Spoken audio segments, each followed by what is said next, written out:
Welcome to Blackwood Books. I'm David, and with the help of Sally behind the camera, we're going to take you on a tour of our store this morning. We're working under the philosophy that no one would bother to go see the Grand Canyon if they hadn't seen a picture or a little video of it to see how spectacular it was. So how can we expect you to come to our store if we don't give you a little taste of what it's like? This is 168 Main Road, Blackwood, and we've been here now for 9 years. If you have a quick look at a pan around, you'll see that one of the big advantages of being here is that there's car parking. And this, for those of you who know Blackwood, is somewhat of a rarity. But the very good thing is that there's almost always room near our store for you to park and bring books in to sell or trade, or to carry them out by the basket load. Our shop consists of 3 storefronts, so we're listed as shops 5, 6, and 7. And we have 2 display areas out front. The first one here shows you the newest books that we get in that we think are worthy of people looking at. So that changes book by book as we sell them out of the window. And we have a second window over here, which is a theme window. And so we have different themes going on there each week. And also we showcase areas where we've gotten whole collections of new books. For instance, right now we have a display on cats. We're celebrating International Cat Day. No, it's not today, but we figured if we celebrate it now, then no one will accuse us of skipping it later when it does come. Well, enough about this silliness. Come on in and let's take a look at the store. We try to be good salespeople and put some of our attractive books at the front. And there's no prizes for wondering what kind of dog the proprietor owns by our statues here. But these are some of the pretty books that we get in. Old ones, new ones, ones that will hopefully catch your attention. We'll begin our tour over here, and I notice we're in luck. The proprietor is in. Good morning, Dr. Christoffel. Oh, good morning, David. And I guess by the look of the camera, good morning, viewers. You're giving another one of your tours, I see, David. Welcome to my store. I've had the store now for 9 years, and we've been in this location for almost all of that time. We have 50,000 books, and I like to think of it more as 50,000 friends waiting for you to take them home to dinner or to read. I guess I could help David a little bit since you're over here in this corner. This is the business center. We've got our cash register, which we like to hear the tinkle of regularly. Electronic facilities for cards as well. Our computer listings of books, and of course me. If we begin the tour over here, you'll see the most important piece of furniture we have, and that's the red couch. That's good for sitting down when you're tired, for putting stacks of books on, and I imagine, although heaven knows I've never tried it, it would be probably quite comfortable to have a nap in. But we encourage our visitors to come and sit and have a chat as well. If we begin the tour in this corner, this is one of our biggest sections. If you look down this aisle, most of everything you see is science fiction. We have over 7,000 science fiction books of various kinds, and we try and keep them alphabetical, which is a job for several of our part-time staff and one which never ceases to finish. We also over here have one bookshelf which is dedicated to our rare and collectible books. Some of you might be saying, I see he keeps those close to him. I wonder why. I don't think I have to explain why. But at least we used to have them in a glass case, and here they're visible so that you can have a chance to see them. Most of those are books which we feature on the internet. And indeed, if you're seeing this via our website, you can check out most of those rare books for yourself. The next aisle is, guess what? More science fiction.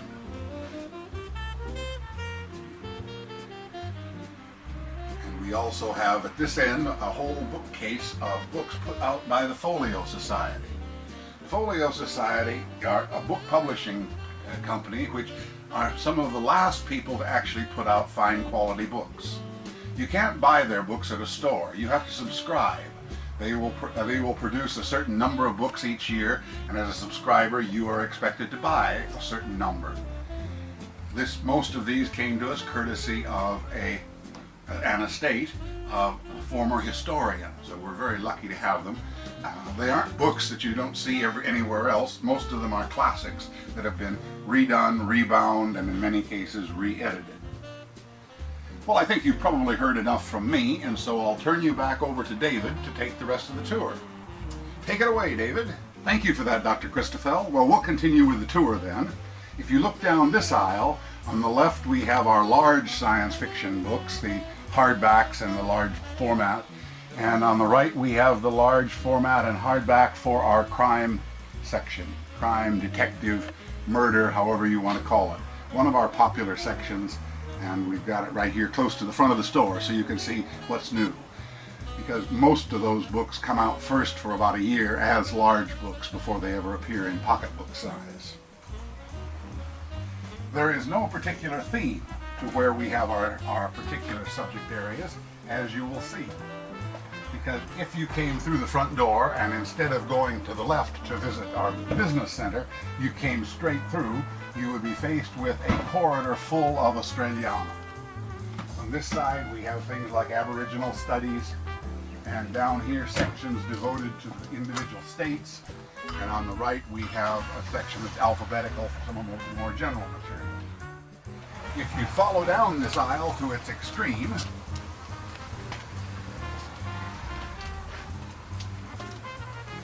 you will see we have a bookcase here which is called Books That Defy Classification. In other words, they're ones that don't really fit in any of the normal areas. They're one of a kind, two of a kind, and something if you're looking for a weird and wonderful present for a birthday or something, a good place to have a look. If you walk under the clock, you will come to our last section in this particular aisle, and in here we have poetry and music and drama and our books on cars and trucks and trains and ships. And of course there's a back door if you need to escape, but we discourage that.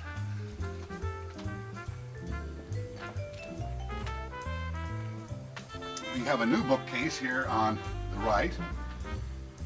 We still can find little bits of space to put them. This is devoted to our how-to art section. In the neighboring suburbs, up here we have many aspiring artists, and so this area takes a large hit. How to paint, how to sculpt, how to draw. Probably other how-tos in there too. Most of them are related to art. And around the corner from the how-tos, you can have an example of how they did, because these are all the major art books. There's an alphabetical section which is devoted to individual artists. There are sections at the front on particular periods or particular countries or particular styles. And at the far end of that, our wall of art, we have photography. Because after all, we believe that photography is an art form, it just uses a different medium. From this crossroad, we could go either direction, but I think we'll go this way. If we were to open that door and go through it, that is the kitchen. Many people ask us, where are your cookbooks? And of course, our answer is in the kitchen. Where would you expect? And indeed, behind that door, we have several hundred cookbooks and books on beverage preparation. If you follow me around the corner, being careful as you go not to ignore our bookcase on collectibles and antiques, you will find yourself wandering into another one of our large sections. This is the children's corner. And so when someone comes in and says, do you have any young people's books? We say, in the far corner, and this is where we mean. We have teenage books. Alphabetically, we have most of the children's books. Down in that, around there, we have large picture books. And if you come around this way, we'll backtrack in a moment, but we'll come around this way. And here you have the older children's books. Books that Grandma would have read, books that Mom and Dad would have read. Biggles, the Billabong series, Swallows and Amazons, Hardy Boys, Trixie Belden, all of the old favorites which are still amazingly popular today. And last but not least, perhaps the best of the golden oldies, we have an entire bookcase devoted to Enid Blyton. Although she went through a period of about 15 years when she was considered hopelessly improper, she now is recognized as a period writer for what she is, and a new generation of children are loving her. So it's one of our busiest part of the children's section. And of course, once Mom and the older children are looking there, then all the littlies can look over here at the golden books and the cardboard books down at the bottom. So we like to believe we have books for children from 1 to 100. Now we'll backtrack just a moment, because on our way through the children's we walked by a canyon. Not the Grand Canyon, although some of us think it's equally impressive. But our canyon holds two rather disparate areas, but they seem to not fight too badly. On the left, you can see the letters poking out are our classics section. And I'm delighted to say that our classic literature is one of our most heavily explored areas. No one complains that they only have one exit from here because they don't like to leave once they come in. And on the right, we have Australian flora and fauna. Because Dr. Christoffel was a botanist in his earlier life, this is a section that we try and keep full of books on the plants and animals of Australia. It sneaks around the corner as well, but you can take my word for that. Our last stop in this room is to admire this large wall on my right, which is the large format general and historical and nautical, or not nautical, military fiction. And down there on the left, near the window, we have ladies fiction. Earlier on you saw the window with the cats. Here you can see the back end of the cats where they're standing. We're standing now at what we might consider to be one of the best landmarks in the bookstore. This is the Red Doorway.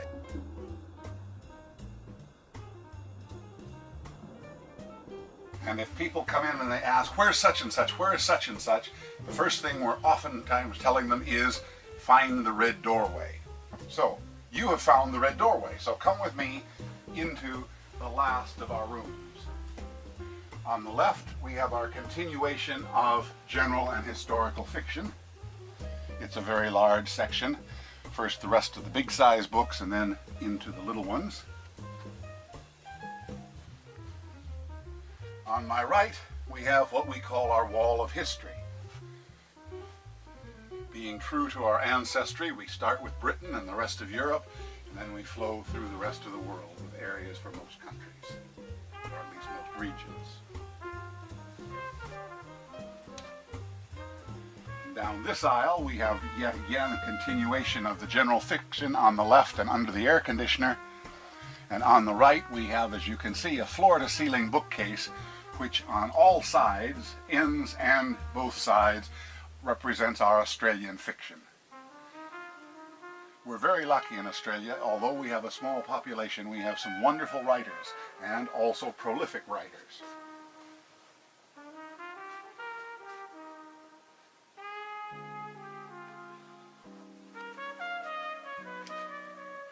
We're now coming into the area where we have slightly more different and disparate subjects crammed into smaller areas.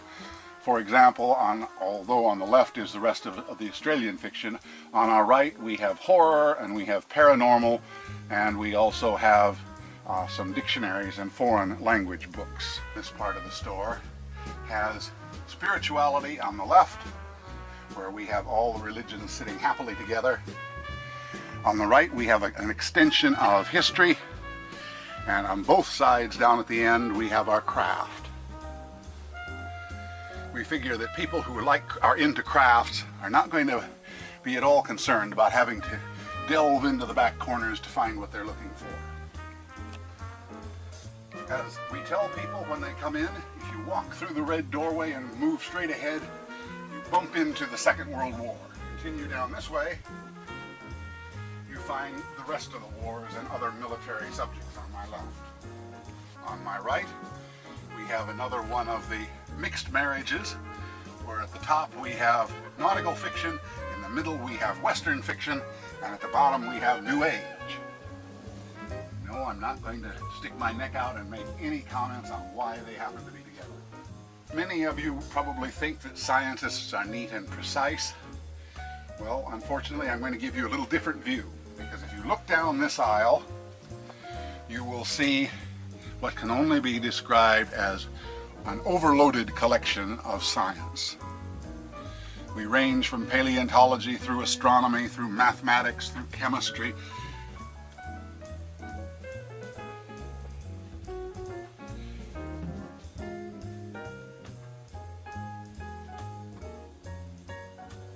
And on the left we have the softer sciences. We have philosophy and psychology and sociology. Perhaps calling them social sciences is better than the soft sciences.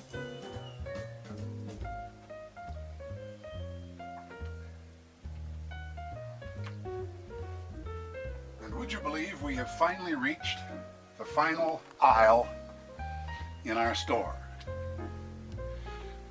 On the right, because we're all here animal lovers, are our books on animals. We start with dogs and cats, we quickly get into insects, we have a huge bird section, and I should say that these are all the non-Australian animals and plants.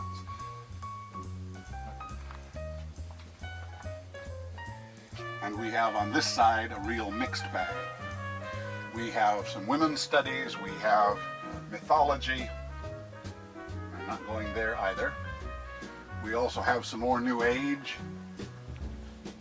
We have some sets of old and attractive books. Clear in the corner with the same philosophy we used for people who want the craft books, being willing to go to all lengths, we figure that the people who want the self-help books or the travel books with the travel guides will be quite happy to come into our furthest corner and look for them. To go with the travel, we keep our atlases and street directories here as well. You're probably saying to yourself, I can think of a lot of categories he hasn't mentioned.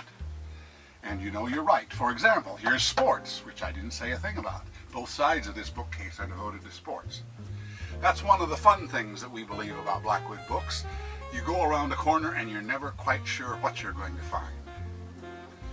We don't pretend to be logical in our positioning of books. We try instead to be friendly and encouraging with our huge collections of books. Thank you for taking the tour with us. We hope, like the Grand Canyon, you really want to go and see it in person now, to touch it, to smell it, and possibly to take a piece of it away with you. Thanks for coming to our tour.